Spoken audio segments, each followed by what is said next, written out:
నమస్కారం ఫ్రెండ్స్, నేను మీ జర్నలిస్ట్ సూరన్న. ప్రస్తుతం నేను ఒక అర్జెంట్ పని మీద మంచిర్యాలకి వెళ్తున్నా. ఎందుకంటే సూరన్న ప్రశ్నించే గొంతు కాబట్టి కొందరు దుర్మార్గులు కేసు పెట్టారు కాబట్టి ఇక కోర్టులో వెళ్తున్నాను నేను ఇట్లా. సో ఇప్పుడు నేను ఈ వీడియో ఎందుకు చేస్తున్నా అంటే, మిస్టర్ తీన్మార్ మల్లన్న, చింతపండు నవీన్ నీ గురించి మాట్లాడాలి అంటే నిజంగా ఇక మాకే ఇక విడ్డూరంగా అనిపిస్తుంది. ఎన్నిసార్లు మాట్లాడినా నీకు మాత్రం ఇజ్జతి మానం వస్తలేదు, నీకు పరువు లేదు, ఇజ్జతి మానం లేదు. అసలు నువ్వు జర్నలిస్టువి కాదు, నువ్వు ఎర్నలిస్టువి. యూట్యూబ్ ఛానల్ అంటే క్యూనిస్ నువ్వు నడిపించేది నిజంగా దందాల కోసమే తప్ప నీకు సబ్జెక్ట్ నాలెడ్జ్ లేదు. పట్టుమని 10 ముక్కలు కూడా ఒక సబ్జెక్ట్ మీద మాట్లాడే జ్ఞానం కూడా నీకు లేదు. నీకు ఒకటే తెలుసు. ఏం తెలుసు? కేసీఆర్ని, కేటీఆర్ని, హరీష్ రావుని వీళ్ళని తిట్టడం, ఇటు రేవంత్ రెడ్డిని తిట్టడం, రాజకీయ నాయకుల్ని పచ్చి బూతులు తిట్టడం తెలుసు. అదొకటి. నంబర్ 2, ఏం మాట్లాడుతావు నీ ఛానల్లో? నీ ఛానల్ మహిళలు చూస్తారు, చిన్న పిల్లలు చూస్తారు, యంగర్ చూస్తారు, ఓల్డ్ ఏజ్ వాళ్ళు చూస్తారు, అందరు ఛానల్ చూస్తారు కదా. దాంట్లో పీదిను అని లేకుండా ఉచ్చతాగని, జోకు అని ఏం మాటలు ఇవన్నీ? దయచేసి చెప్తున్నా, చింతపండు నవీన్ ఒళ్ళు దగ్గర పెట్టుకొని మాట్లాడను. నీ లొట్టపీసు కేసులకు మా జర్నలిస్టులు భయపడరు. కేఆర్ టీవీ క్రాంతి కావచ్చు, ఓకే టీవీ శ్రావ్య కావచ్చు, మాదే అక్క కావచ్చు, చిలిక ప్రవీణ్ కావచ్చు, న్యూస్ లైన్ శంకర్ కావచ్చు, ఇంకా తలవారు తాత కావచ్చు, వీళ్ళ మీద నీ ప్రతాపం. వీళ్ళు కూడా మీలాగా యూట్యూబ్ ఛానల్ నడిపించే వాళ్ళే. మీరు కూడా యూట్యూబ్ ద్వారా ఎదిగొచ్చారు.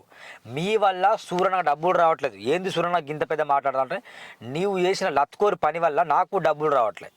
నేను కూడా గూగుల్ పేలు, ఫోన్పేలు చేస్తే అందరు ఏమన్నారంటే, మల్లిగాడికి ఇట్లే చేసిండు, గూగుల్ పేలు, ఫోన్పేలు, పేటిఎంలు పెట్టిండు, యూపీఐ నంబర్లు పెట్టిండు, అడుక్కున్నాడు, వాడిప్పుడు నోట్ల మన్ను పోసిండు, వాడు ఒక దుర్మార్గుడు అయిపోయిండు, ఆడిని బట్టి నువ్వు కూడా చేస్తాను, నువ్వు కూడా గట్టిన చేస్తావు అంటాను. నిన్ను బట్టి డబ్బులు రావట్లేదు, నిన్ను బట్టే బతుకు మొత్తం ఎట్లా అందరు ప్రశ్నిస్తాను. నువ్వు చేసిన పని వల్ల చాలామంది నష్టపోతాను. నువ్వు అసలు పార్టీ పెట్టినావు, ఓకే, బీచ్ల కోసం పని చేయాలి కదా. ఒక్క విషయం గమనించు మల్లన్న, నేను సూర్య ప్రశ్నిస్తున్నాను. చనిపోయిన వ్యక్తి నిజంగా సచివాలయం దగ్గర చనిపోతున్నావు, సెక్రటరీ దగ్గర చచ్చిపోతున్నావు, అంబేద్కర్ విగ్రహం దగ్గర చచ్చిపోతున్నావు, నిజంగా అది ప్రభుత్వ హత్యని పరిగణించవచ్చు. అతను వచ్చి ఈశ్వరాచార్య వచ్చేసి మీ క్యూనిస్ ఆఫీస్ ముందు వచ్చి చనిపోయిండు. ఆయన అంటే నీ వల్ల చనిపోయిండు, నీ వల్ల మల్లన్న బిడ్డ ఖబర్దార్, నీ వల్ల ఆయన చనిపోయింది. కాబట్టి ఎక్కడ నిన్ను బొక్కల దోస్తారనే భయంతో జస్ట్ 5-10 రోజులు కాకముందే నువ్వు వెళ్ళి 15 లక్షలు ప్రకటించినావు. అంటే నువ్వు ఏంది నీ ఉద్దేశం? నీకు దమ్ము ధైర్యం ఉంటే విచారణ చేపట్టండి, ప్రభుత్వ హత్య అని చెప్పండి, దాని మీద విచారణ చేపట్టండి. నిజంగా నా తప్పు, నన్ను అరెస్ట్ చేయమని చెప్పు దమ్ముంటే నీకు. నువ్వు ఆమెకు డబ్బులు ఇవ్వడము, అది నువ్వు ఇంకా హీరో లెక్కల, మహాత్మా గాంధీ లెక్క, అంబేద్కర్ లెక్క నీకు నువ్వే పోజులు ఇచ్చుకోవడం, ఇన్స్టాల్లో పెట్టడం, ఇది బాగా వైరల్ అయింది. తద్వారా వాళ్ళ బంధువులు వాళ్ళని తిడితే ఇతను వెళ్ళేసట చనిపోయాడు. ఇది ఆడియో కూడా బయటకు వచ్చింది. అంటే మల్లన్న నీ ఉద్దేశం ఏంటి? నిజంగా మా టీడీఎంఏ తెలంగాణ మనకు సంబంధించిన టీడీఎంఏ వాళ్ళు, తెలంగాణ డిజిటల్ మీడియా అసోసియేషన్ రాష్ట్ర అధ్యక్షుడు పుప్పాల రజనీకాంత్ కూడా దీని మీద సీరియస్గా మాట్లాడాడు. కేఆర్ టీవీ క్రాంతి మాట్లాడాడు. అందరు మాట్లాడుతాను దీని మీద. ఎందుకు మాట్లాడతాను? అరే, ఒక యూట్యూబ్ ఛానల్ మీద నువ్వు కేసు పెట్టడం ఏంది? బద్మాస్ నాటకాలు బంద్ చేయి మల్లన్న. ఈ బద్మాస్ నాటకాలు మొత్తం బంద్ చేయి. నీ నాటకాలకు భయపడే రోజులు పోయినాయి. నీ చింతపండు రసం పిండేదాకా మేము వదిలిపెట్టాం. అర్థమైంది? ఈ మల్లన్న ఎలాంటి వాడు అంటే మిత్రులారా, నేను ఒక పోలిటిక్స్ నేను రాసిన బుక్ ఇస్తే నాతో మాట్లాడు, గంట సేపు చర్చ చేసినంత బాగుంది. నెక్స్ట్ మళ్ళీ కలవడానికి వెళ్తే ఎవరు నువ్వు, అసలు నేను ఇప్పుడే చూస్తున్నా అంటాడు. ఈ పుస్తకంలో మల్లన్న దొంగను రాసినవేమో, ఈ పుస్తకాన్ని నేను ఎట్లా ప్రమోట్ చేయాలంటాడు. ఇదే పుస్తకం ఓకే టీవీ శ్రావ్యకి ఇచ్చిన, మరి శ్రావ్య మాట అన్నదా? చిలికే ప్రవీణ్కి ఇచ్చిన ఆ మాట అన్నదా? పుప్పాల రజనీకాంత్ ఇచ్చిన ఆ మాట అన్నల వాళ్ళు? ఆ పోలిటిక్స్ బుక్కులాట మల్లన్న దొంగను రాసినవేమో, నేను ఎందుకు ఈ బుక్ను ప్రమోట్ చేయాలి అని చెప్పిండు. రఘుకి ఇచ్చిన, రఘు ఆ మాట అనలే. అంటే మీ ఉద్దేశం ఏంది? ఒక వ్యక్తి ఎదగడం ఈయనకి ఇష్టం లేదు. ఈ చింతపండు నవీన్ గానికి అంటే నేను అసలు బాధ అనిపిస్తుంది. ఈ చింతపండు నవీన్ గానికి ఒక వ్యక్తి ఎదగడం ఇష్టం లేదు. నంబర్ 1, ఒక యూట్యూబ్ ఛానల్ డెవలప్ కావడం వీడికి ఇష్టం లేదు. వీని బాధ మొత్తం వీని ఛానలే చూడాలి అందరూ. వీని లొల్లే వేరు. ఏమన్నా మాట్లాడితే వీడు కేసులు పెట్టడం. అంటే నీ లొట్టపీసు కేసులకు భయపడతామా మేము? మా జర్నలిస్టులు భయపడతారా? మీ లొట్టపీసు కేసులకు భయపడం. అసలు ఈ జర్నలిజాన్ని ఆగం చేసిందే నువ్వు. మేడ్చల్ మల్కాజ్గిరి జిల్లాలో నువ్వు ఎంత వసూలు చేసినావో మా దగ్గర లిస్ట్ ఉంది తెలుసా మల్లన్న. నువ్వు ఏం చేసినావో లిస్ట్ ఉంది. ఈ కంట్రీ డిలైట్ పేరు మీద నువ్వు ఏం చేసినావో లిస్ట్ ఉంది. అడ్వకేట్ శరత్ చంద్రని ఎట్లా మోసం చేసినావో అంత తెలుసు మాకు. అలా చెప్పుకుంటూ వెళ్తే నీ మోసాల జాబితా, నువ్వు వసూళ్ళ జాబితా, నువ్వు పార్టీ ఎందుకోసం పెట్టినావు అది కూడా తెలుసు మాకు. తెలంగాణ రాజేష్ గారు సమితం పెడతావు, బీసీల కోసం పోరాటం అని చెప్తావు, 7200 అంటావు, రైట్ టు రీకాల్ అంటావు. అంటే నువ్వు పెట్టిన ప్రతిదీ కూడా మొత్తం కొలాప్స్ అయింది తప్ప ఏది సక్సెస్ కాలే. ఇంకా నువ్వు ఇక జర్నలిస్ట్ అని ఇక పొంగి పొరుతాను. నువ్వు ఎక్కడ జర్నలిస్ట్? నువ్వు ఎర్నలిస్ట్ రా భాయ్, నువ్వు ఎర్నలిస్టు, నువ్వు జర్నలిస్ట్ కాదు. సిగ్గు శరం నీకు మానం ఇజ్జత్ ఉంటే కనుక నువ్వు మా తెలంగాణ డిజిటల్ మీడియా అసోసియేషన్కు వెంటనే 24 hours గడప ముందు క్షమాపణ చెప్పాలి మల్లన్న.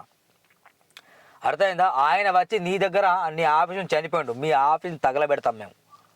మల్లన్న మీ క్యూనిస్ ఆఫీస్ని తగలబెడతాం చెప్తున్నా. ఏం నాటకాలా? ఏం నాటకాలు చెప్తున్నావు నువ్వు? ఖబర్దార్ నా కొడక. ఏంది నీ నాటకాలు? నీ ప్రతాపం ఎవరి మీద? మా చిన్న చిత్ర ఛానళ్ళ మీద నీ ప్రతాపం? ఎవరి మీద నీ ప్రతాపం? మా ఛానల్లో జోలికి వస్తే ఇంకోసారి బాగుండదు చెప్తున్నా. అందరూ ప్రశ్నించే గొంతులే బరబ్బర్ ప్రశ్నిస్తారు వాళ్ళు. ఆ మాటలేంది, ఆ బూతు మాటలేండి, పీది నాట, ఉచ్చదాగాట, ఇలాంటి మాటలు నీ ఛానల్లో పెడితే చాలామంది చూస్తారు కదా. ఏం కొంచెమైనా సిగ్గుశరం ఉంటుందా? గిదేనా రాజ్యాధికార సమితి పెట్టి గిదేనా నువ్వు సమాజాన్ని నేర్పించేది? గింత అద్మానమా? కిన్ని బూతులా? అరే ఏం కొంచెమన్నా సిగ్గు శరం ఉంటే కొన్ని మాటలు వెనక్కి తీసుకో. మా జర్నలిస్ట్ క్షమాపణ చెప్పు, నువ్వు మా క్రాంతికి క్షమాపణ చెప్పు, మా చిలిక ప్రవీణ్కి క్షమాపణ చెప్పు, మా మాధవికి క్షమాపణ చెప్పు, మా శ్రావ్యకు క్షమాపణ, మా తలవారు తాతకు, మా న్యూజిలాండ్ శంకర్కు క్షమాపణ చెప్పు బిడ్డాను. అంటే నువ్వు ఏమన్నా మాట్లాడచ్చు, నీ ఛానల్ నువ్వు ఏమన్నా అనొచ్చు, నువ్వు అందరిని తిట్టచ్చు, కానీ నిన్నెవడం నీ మీద నిన్ను క్వశ్చన్ చేస్తే నువ్వు వాళ్ళ మీద కేసులు పెడతావు. అతను చనిపోయింది నీ ఆఫీస్ ముందు, నీ హత్యనే అది ఖచ్చితంగా. సెక్రటరియట్ దగ్గరనో, అంబేద్కర్ విగ్రహం దగ్గరనో, లేక రేవంత్ రెడ్డి ఇంటి ముందునో, లేకపోతే మంత్రుల ఇంటి ముందునో, ఎమ్మెల్యేల ఇంటి ముందునో ఆ వ్యక్తి చనిపోయింది కనుక ప్రభుత్వ హత్య వాళ్ళ హత్య అని చెప్పచ్చు. చనిపోయింది నీ ఆఫీస్ దగ్గర కాబట్టి అవి నీవే చేసినావు. పనికి మాల సొల్లు కబుర్లు చెప్తావు కాబట్టి నువ్వు చేసిన హీరో స్టైల్ని ప్రదర్శించలేక వాళ్ళ ఇజ్జతి పోయింది కాబట్టి ఆయన వచ్చేసి చనిపోవాల్సి వచ్చింది. మళ్ళా నీ పని కథం చెప్తున్నా మరొకసారి. దయచేసి my humble request, Teenmar Mallanna Chintapandu Naveen, నీ వల్ల ఏం కాదు. ఈ లొట్ట పూసి మాటని బంద్ చేసి ఇక బయటికి వచ్చారు. లేకుంటే క్రాంతి చెప్పినట్టు, మా రజనీకాంత్ అన్న చెప్పినట్టు మిమ్మల్ని ఉప్పల్ నడిబయ్యారులో బట్టలు విడిచి కొడతారు. ఈ కథలు బంద్ చేయి. మీరు చేసే ఫైట్ కూడా మేము చేసే ఫైట్ కూడా ప్రభుత్వం మీదనే. ప్రభుత్వం మీద ఫైట్ చేయి. దమ్ముంటే బిగ్ టీవీ మీద ఫైట్ చేయి, దమ్ముంటే V6 మీద ఫైట్ చేయి, దమ్ముంటే ABN మీద ఫైట్ చేయి, దమ్ముంటే ఈటీవీ మీద ఫైట్ చేయి, దమ్ముంటే TVN మీద ఫైట్ చేయి, HMT మీద ఫైట్ చేయి. ఇవన్నీ ఛానల్ ఉన్నాయి, మెయిన్ స్ట్రీమ్ మీడియా వాళ్ళ మీద ఫైట్ చేయి. యూట్యూబ్ మీద ప్రతాపమైంది బై, వాళ్ళ మీద ఫైట్ చేయి. దమ్ము లేదు నీకు, ఉరికి చురికించి కొడతారు వాళ్ళు. ఈసారి మేము కూడా క్యూని షాపింగ్ తగలబెడతాం చెప్తున్నా. పిచ్చి నగరాలు బంద్ చేయను. ఓకే, థ్యాంక్ యూ మిత్రులారా, బాయ్.